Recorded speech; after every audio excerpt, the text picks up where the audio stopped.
My brother got my wife pregnant. I didn't fight, I just filed divorce, took the house, and ghosted forever. Now my ex and my traitor brother are begging, too late. My wife got pregnant with my brother's baby. I didn't yell. Didn't cry. Didn't throw anything. I just made a plan. Executed it. And left. That was 14 months ago. I'm writing this from a one-bedroom apartment in a city where nobody knows my name, my history, or the reason I flinch when someone says the word brother. My phone has a new number. My social media doesn't exist. My forwarding address is a P.O. box that I check once a month and throw away everything that isn't legal paperwork. I've built a life that has no entrance for the two people who destroyed my last one. They're looking for me. Both of them. Together and separately. Sending messages through people. Showing up at old addresses. Calling my mother who won't tell them anything because she was the first person I told and the last person who cried about it. Let me start. My name is Cedric. I was a general contractor. Built houses. Renovated kitchens. Tore things down and put them back together better. I was good at it. Not because I was talented. Because I was patient. I could look at a broken thing and see what it needed. Joists. Framing. Foundation work. The stuff nobody sees but everything depends on. My wife was Jolene. Together 8 years. Married 5. Met her at a supply store. She was buying paint samples for her apartment. Holding up 2 shades of gray that looked identical. She asked me which one was better. I said they're the same color. She said, no they're not. One is fog and one is pewter. We argued about paint for 20 minutes in a hardware store aisle and I asked for her number before she got to the register. That's who she was. Someone who could see a difference where I couldn't. I loved that about her. Until the difference she saw was between me and my brother and she decided he was the better shade.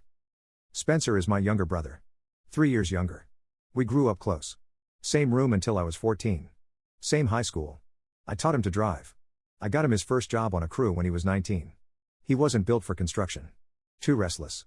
Couldn't focus on one task for more than an hour. But I kept him employed because that's what older brothers do. You cover. You carry. You make sure they don't fall too far behind. Spencer bounced between jobs his whole adult life. Sales. Bartending. A failed real estate license. A personal training certificate he used for 6 months. He was the kind of person who was always about to figure it out. Always on the edge of the next big thing. Which meant he was always broke and always needing something. I helped. Every time. Co-signed a car loan. Covered 2 months of his rent. Lent him $4,800 for a business idea that turned out to be a pyramid scheme. He paid back $600 and I never mentioned the rest because he was my brother and I thought money between family was just love in a different form. I was wrong about a lot of things. That was one of them. Jolene and I bought a house 3 years into our marriage. Fixer-upper. Bad roof. Outdated kitchen. Cracked foundation in the basement. It was $187,000 under market because it needed everything. I did the work myself. Every wall. Every floor. Every pipe. Spent 14 months of nights and weekends turning that house into something worth twice what we paid. New kitchen. New bathrooms. Hardwood throughout. I built the front porch with cedar I milled myself. I installed the front door. 6-panel oak. Solid. Heavy. The kind of door that sounds like it means something when it closes. That house was mine. Not just legally. Physically. Every board had my handprint. Every joint had my sweat. Every room had a weekend I didn't rest because I wanted to build something permanent for my wife. For us. Spencer started coming around more after his last breakup. Showed up for dinners. Watched games on our couch. Jolene was always welcoming. She'd cook extra. Set a plate for him without being asked. She said, he's your brother. He needs family right now. I agreed. I thought it was kindness. It was. Just not the kind I assumed. The shift happened so gradually I didn't notice. Spencer started texting Jolene directly. Asking for recipe ideas. Sending her links to restaurants. I saw a notification on her phone once. Spencer had sent a photo of a sunset with the caption, "Thought of you when I saw this." I asked her about it. She laughed. Said, "Your brother's becoming a human being. He's just being sweet." I let it go. Because I trusted her. And because I couldn't imagine my own brother doing what he was doing. Here's how I found out. October. A Saturday. I came home early from a job site. Rain canceled the pour. Walked into the house through the garage, which is quieter than the front door. Jolene was in the kitchen on the phone. She didn't hear me come in. I stopped in the hallway. Not because I suspected anything. Because she was laughing. This specific laugh she had. Light. Hi. The one she used when something genuinely delighted her. I hadn't heard that laugh directed at me in a long time. I listened. Not intentionally at first. Then intentionally. She said, I know. But we have to be careful. He's starting to notice things. Pause. She said, no. Not yet. I'll figure out when to tell him. It has to be the right time. Pause. She said, Spencer. Stop. You know I do. But this is complicated and you need to let me handle it. Spencer. Stop. You know I do. I stood in that hallway for maybe 10 seconds. Didn't move. Didn't breathe. Felt the house I built with my own hands shrink to the size of that hallway. Everything I thought I knew about my life compressed into the space between my wife's voice and my brother's name. I walked back through the garage. Got in my truck. Drove to a parking lot behind a grocery store. Sat there for 2 hours. I didn't call anyone. Didn't text. Didn't punch the steering wheel. I just sat there and let the math work. The late night texts. The sunset photo.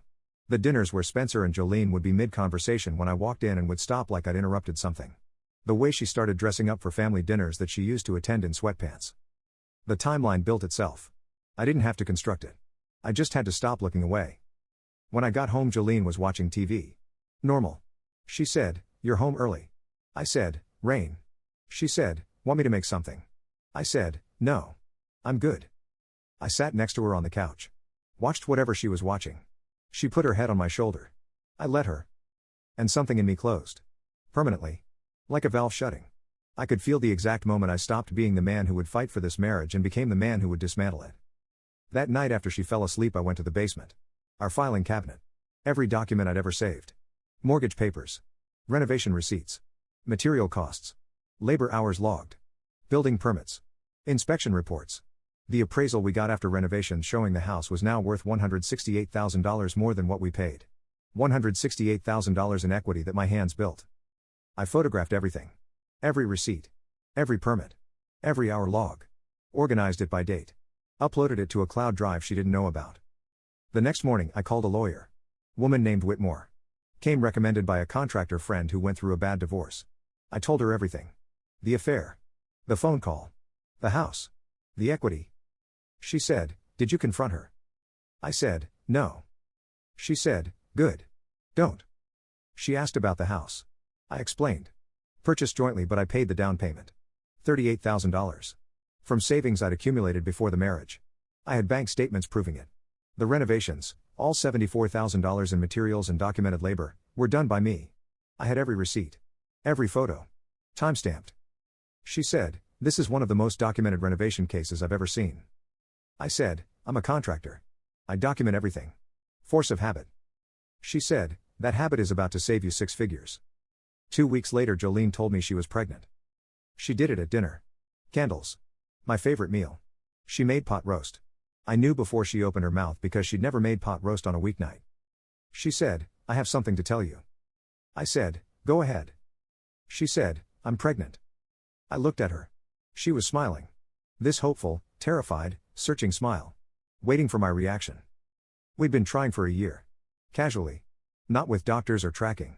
Just not preventing. And now she was pregnant and she was telling me with pot roast and candles. But here's the thing. I already knew it wasn't mine. Not because of the phone call. Because of timing. The last 3 months of our marriage had been different. She was distant physically. Made excuses. Headaches. Early mornings. She'd go to bed early and turn away. I'd told myself it was stress. It wasn't stress.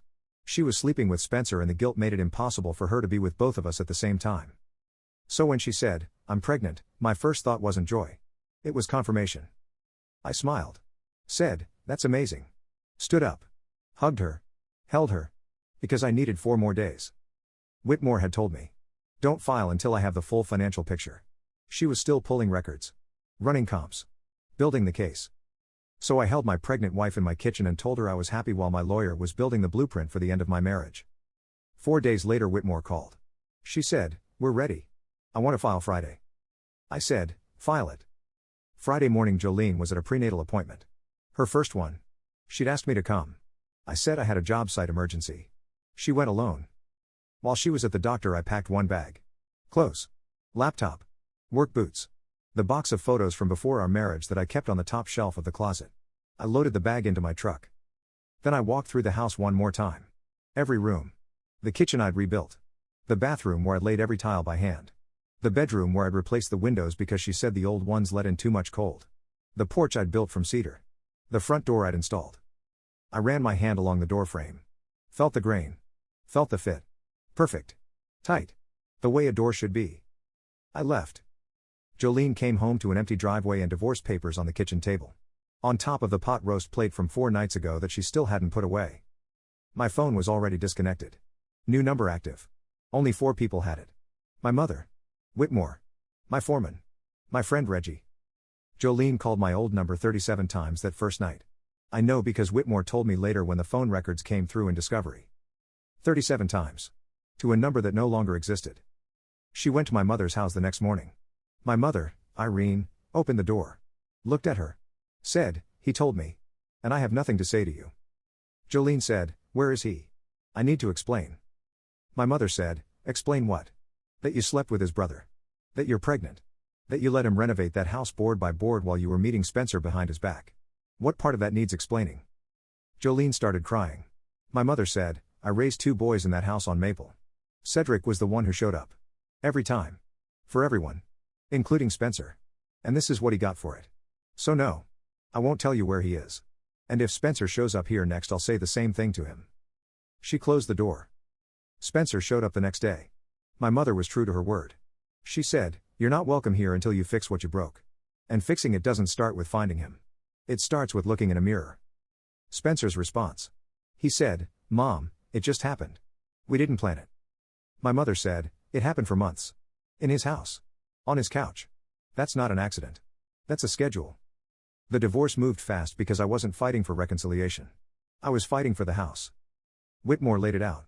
My premarital down payment of $38,000. Documented. The $74,000 in renovation materials and labor. Documented. The 1,400 plus hours of personal labor I'd invested. Documented. The $168,000 increase in appraised value. Documented. Jolene's lawyer tried to argue that the house was a marital asset subject to equal division. Whitmore countered with the documented evidence that the equity was almost entirely generated by my premarital funds and personal labor. She presented the photo timeline. Before and after every room. Every receipt matched to a specific renovation. It was a case study in documentation. The mediator looked at the evidence for about 15 minutes. Looked at Jolene's lawyer. Said, "There's not much to argue here. I got the house. The equity. The truck that was in my name. My tools.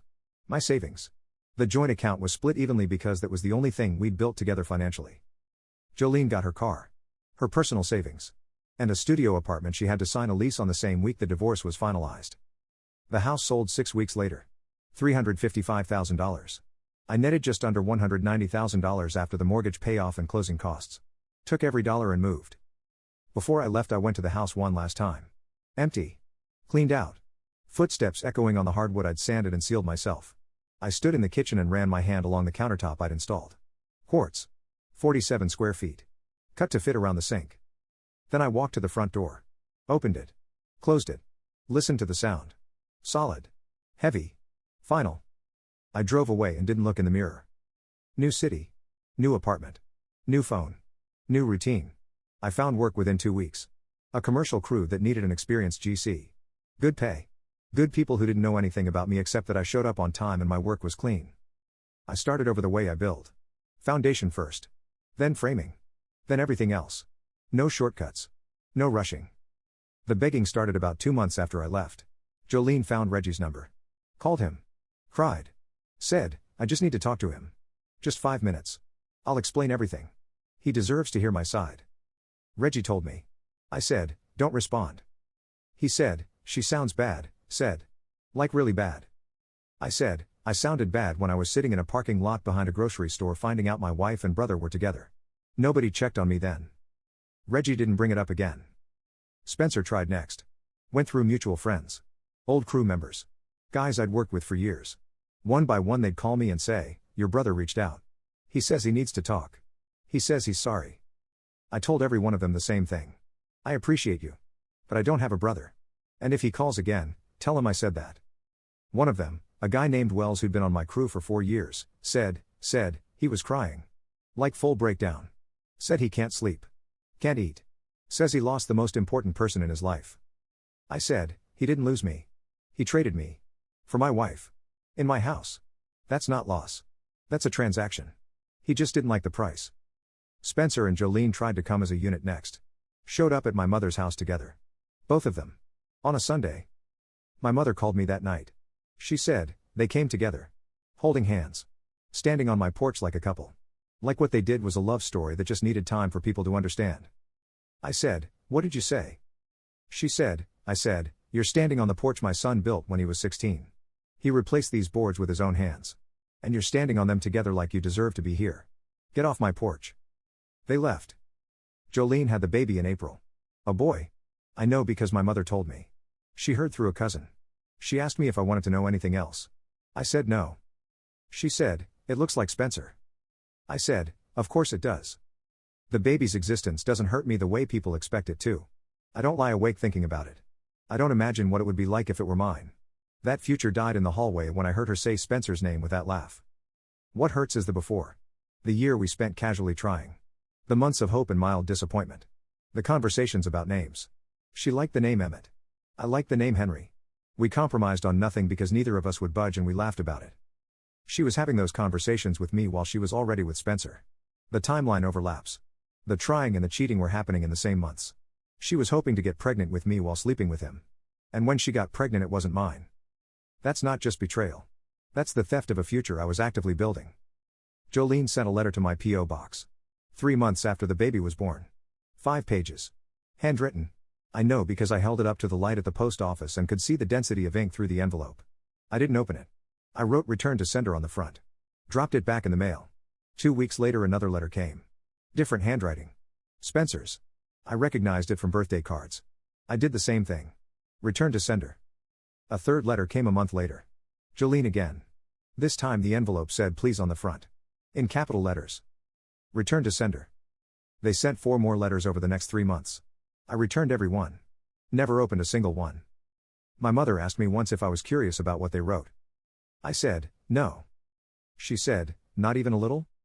I said, Mom, if I open one letter I'll read one excuse.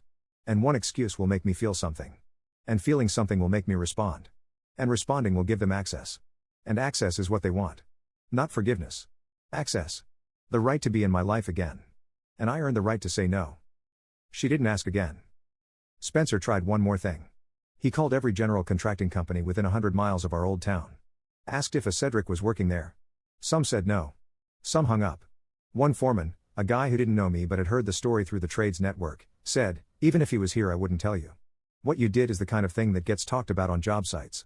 And nobody on any site I run is going to help you find the man you did it to." Spencer called my old foreman Luca. Asked point blank, "Where is Cedric working?" Luca said, "I'm going to give you the same answer I'd give any stranger asking about one of my guys. I don't know who you're talking about." Then he texted me. "Your brother called the shop. I handled it. You're good." Jolene went to the house. Our old house. The one I sold. She went there thinking I might still be connected to it somehow. The new owners opened the door. A woman with 2 kids. Jolene asked about the previous owner. The woman said, "The man who renovated this house? He's not here. But whoever he is, he does beautiful work. The kitchen alone is worth the asking price." Jolene left. Drove to the end of the block. Sat in her car. My mother heard this from the neighbor who watched the whole thing. Said Jolene sat there for 40 minutes staring at the porch I built. The cedar porch. The one where we used to sit on Sunday mornings while I drank coffee and she read the paper. She was sitting in a car looking at a porch she can't sit on anymore. Because the man who built it doesn't live there. And the man she chose instead can't build anything. Jolene and Spencer are together now. Officially. Living in an apartment on the east side. Raising the baby. My mother says Spencer got a job at a car dealership. Jolene went back to work part-time at a daycare. They built the life they wanted. On the rubble of the one they destroyed. And from what I hear, it's not going well. My mother talks to Spencer's friend Hal who talks to Spencer. The pipeline is long but the information leaks. Spencer and Jolene fight constantly. About money. About the baby. About the apartment that's too small and the car that needs repairs and the pile of bills that keeps growing. Spencer makes $2,400 a month.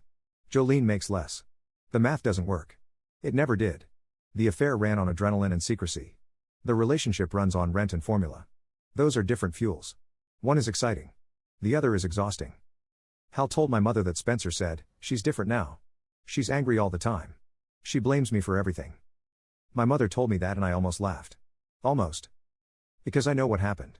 Jolene looked at Spencer in the dark of the affair and saw excitement. Mystery. Danger. She looked at me and saw stability. Routine. Boring. She chose the exciting one. And now she lives with the exciting one in a 2-bedroom apartment where the excitement has been replaced by a crying baby at 3 a.m. and a man who can't hold a job for more than 8 months. She left the builder for the demolition guy. And now there's nothing left to demolish. Just a pile of rubble that nobody knows how to clean up. Hal told my mother something else. The apartment has a leak under the kitchen sink. Spencer tried to fix it himself. Made it worse. Flooded the kitchen. Had to call a plumber. Spent $280 they didn't have. My mother told me that and said, "You would have fixed that in 20 minutes with a $4 fitting." I know. That's the point. She knows it too. Every time something breaks in that apartment, she sees the difference between the man she married and the man she chose. Every dripping faucet. Every stuck window. Every creaking floor. Those are my ghost. Not me haunting her. Just the absence of what I provided, making noise in every wall. My cousin Tate reached out last month. He's neutral. Doesn't take sides. Just checks in. He said, "They're struggling," said. "Bad. Spencer's talking about maybe moving in with your mom." Your mom said absolutely not. He said, "Jolene asked about you." She said, "Does he ever ask about us?" Tate told her no. She said, "Does he know about the baby?" Tate said, "He knows. He doesn't want details." She said, "Does he hate me?" Tate told me he didn't know what to say. He said, "I don't think he hates you. I think he just doesn't have a place for you anymore." That's accurate. I don't hate Jolene. I don't hate Spencer.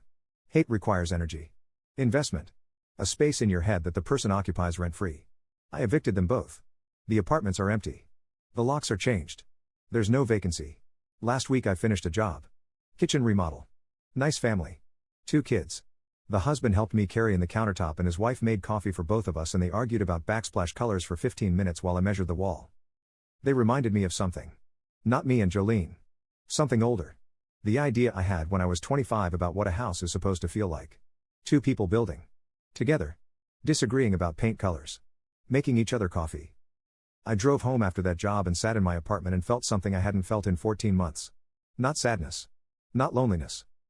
Possibility. Like the foundation's been poured and it's time to start framing. I'll build again. Not the same house. Not the same plans. Something different. Something I don't have the blueprints for yet. But I know how to start. I've always known how to start. You find the thing that's broken. You figure out what it needs. You put in the hours. You don't rush the process. The front door I installed at our old house was 6-panel oak. Solid. Heavy.